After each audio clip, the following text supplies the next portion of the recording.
ఇప్పుడు తెలంగాణలో Jubilee hills ఉప ఎన్నిక హాట్ టాపిక్ గా మారింది. ఉప ఎన్నికల్లో జూబ్లీ హిల్స్ నియోజకవర్గాన్ని ప్రతిష్టాత్మకంగా తీసుకున్న బీఆర్ఎస్ పార్టీ విజయం కోసం వ్యూహాత్మక కసరత్తును ముమ్మరం చేసింది. పార్టీ వర్కింగ్ ప్రెసిడెంట్ కేటీఆర్, మాజీ మంత్రి హరీష్ రావు బీఆర్ఎస్ కీలక నేతలతో సమావేశమయ్యారు. ఎమ్మెల్యేలు, ఎమ్మెల్సీలు, గ్రేటర్ కార్పొరేట్లతో ప్రత్యేకంగా లంచ్ మీటింగ్ నిర్వహించి జూబ్లీ హిల్స్ ఎన్నికల ప్రణాళికపై సుదీర్ఘంగా చర్చించారు. ప్రచారంలో అనుసరించాల్సిన వ్యూహాలు, రోడ్ షోలు, ర్యాలీల నిర్వహణపై కేటీఆర్ పార్టీ నేతలకు స్పష్టమైన దిశానిర్దేశం చేశారు. ఇప్పటికే మాజీ మంత్రి హరీష్ రావు, తలసాని శ్రీనివాస్ యాదవ్ సహా పలువురు సీనియర్ నేతలతో కేటీఆర్ సమాలోచనలు జరిపారు. రేపటి నుంచే నియోజకవర్గంలో విస్తృత స్థాయి ప్రచారానికి ప్రణాళికలు సిద్ధం చేసింది బీఆర్ఎస్ నాయకత్వం. ఎన్నికలు దగ్గర పడుతున్న నేపథ్యంలో జూబ్లీ హిల్స్ లో విజయం సాధించడమే లక్ష్యంగా పార్టీ యంత్రాంగాన్ని సిద్ధం చేస్తున్నారు KTR, Harish Rao.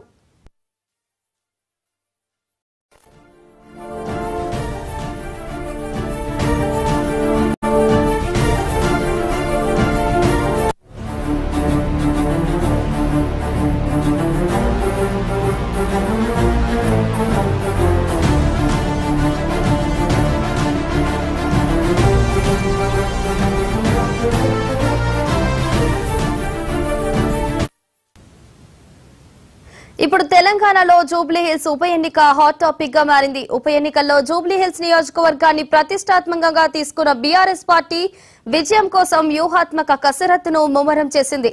Party working president KTR, మాజీ మంత్రి హరీష్ రావు బీఆర్ఎస్ కీలక నేతలతో సమావేశమయ్యారు. ఎమ్మెల్యేలు, ఎమ్మెల్సీలు, గ్రేటర్ కార్పొరేట్లతో ప్రత్యేకంగా లంచ్ మీటింగ్ నిర్వహించి జూబ్లీ హిల్స్ ఎన్నికల ప్రణాళికపై సుదీర్ఘంగా చర్చించారు. ప్రచారంలో అనుసరించాల్సిన వ్యూహాలు, రోడ్ షోలు, ర్యాలీల నిర్వహణపై కేటీఆర్ పార్టీ నేతలకు స్పష్టమైన దిశానిర్దేశం చేశారు. ఇప్పటికే మాజీ మంత్రి హరీష్ రావు, తలసాని శ్రీనివాస్ యాదవ్ సహా పలువురు సీనియర్ నేతలతో కేటీఆర్ సమాలోచనలు జరిపారు. రేపటి నుంచే నియోజకవర్గంలో విస్తృత స్థాయి ప్రచారానికి ప్రణాళికలు సిద్ధం చేసింది బీఆర్ఎస్ నాయకత్వం.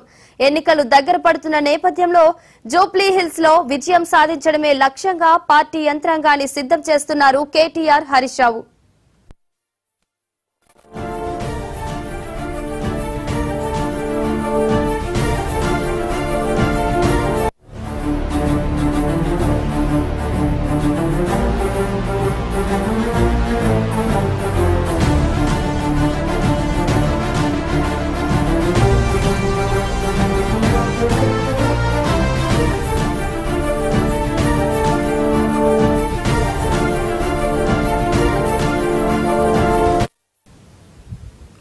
ఇప్పుడు తెలంగాణలో జూబ్లీ హిల్స్ ఉప ఎన్నిక హాట్ టాపిక్ గా మారింది. ఇక ఇదే అంశానికి సంబంధించి మరిన్ని అప్డేట్స్ మా ప్రతినిధి నరేష్ లైవ్ లో అందిస్తారు. నరేష్, చెప్పండి.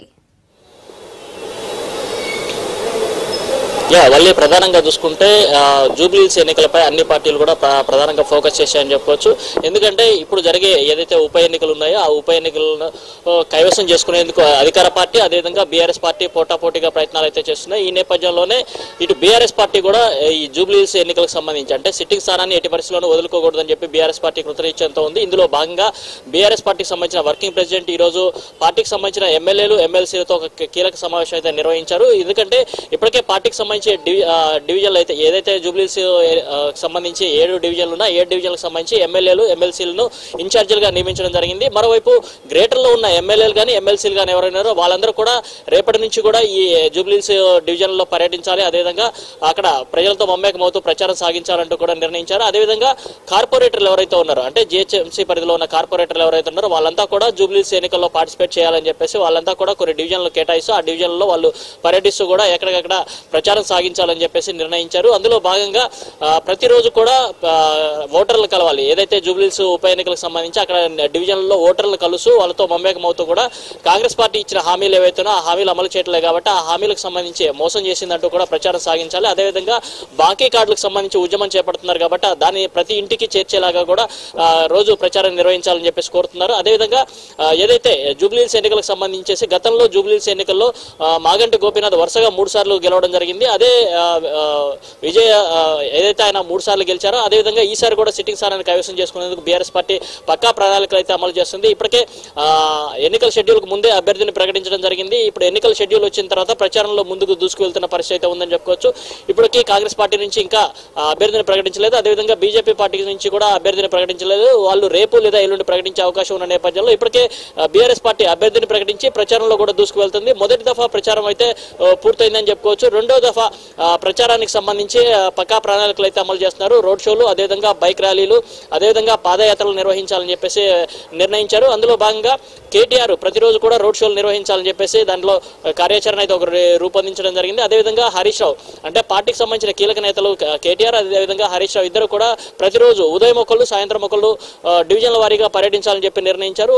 ప్రతిరోజు కూడా డివిజన్లలో పర్యటిస్తూ అక్కడ ప్రజలతో మమేకమవుతూ కూడా ప్రచారాన్ని విస్తృతంగా చేయాలని చెప్పేసి గత 10 ఏళ్లలో కేసీఆర్ చేసిన అభివృద్ధి కానీ మాగంటి గోపీనాథ్ చేసిన అభివృద్ధి డెవలప్మెంట్ కార్యక్రమాలు ఏవన్నా అవన్నీ కూడా ప్రజల దగ్గర తీసుకువెళ్లాలని చెప్పి నిర్ణయించారు. అదేవిధంగా 25 కుటుంబాలకు ఒక లీడర్ చొప్పున ప్రతిరోజు కలవాలి అని చెప్పేసి పార్టీ నిర్ణయించింది. అందులో భాగంగా ప్రతిరోజు 25 కుటుంబాలంటే 100 మంది ఓటర్లను కలిసేలాగా ఒక ప్రణాళికను రూపొందించారు. ఆ ప్రణాళికలో భాగంగా కాంగ్రెస్ ప్రభుత్వం అమలు చేస్తున్న సంక్షేమ పథకాలు వస్తున్నాయా లేదా, ఒకవేళ రాకపోతే ఎందుకు రావట్లేదు, దీనికి సంబంధించి రాష్ట్ర ప్రభుత్వం కానీ ఇప్పుడు ప్రస్తుతం ఏదైతే 3 మంత్రులు ఇక్కడ జూబ్లీహిల్స్ ఎన్నికలకు సంబంధించి పర్యటిస్తున్నారు వాళ్ళు దానికి సంబంధించి ఏం చెప్తున్నారు, ఏదైతే మహిళలకు 2500 ఇస్తామన్నారు, అదేవిధంగా తులం బంగారం ఇస్తున్నారు, వీటన్నిటికి సంబంధించి ఎక్కడ అమలు అవుతున్నాయా కావట్లేదా అనే దానికి సంబంధించి నిలదీయాలని చెప్పేసి కోరుతున్న పరిస్థితి అయితే ఉందని చెప్పుకోవచ్చు. మొత్తంగా చూసుకుంటే జూబ్లీహిల్స్ ఎన్నికల్లో ఎట్టి పరిస్థితుల్లో బీఆర్ఎస్ పార్టీ గెలుపును కైవసం చేసుకునేందుకైతే పక్కాగా పావులు కదుపుతున్న పరిస్థితి ఉంది. పార్టీలో చేరికలను కూడా ప్రోత్సహించేందుకు కింది స్థాయి లీడర్లందరూ కూడా చేర్చుకునేందుకైతే ఒక పక్కా ప్రణాళిక అయితే రూపొందించింది. ఆ ప్రణాళికను రేపటి నుంచి అమలు చేసేందుకు కేటీఆర్ ఈ రోజు కీలక నేతలందరితో కూడా సమావేశం నిర్వహించిన పరిస్థితి ఉందని చెప్పుకోవచ్చు. Right, thank you Ram Naresh.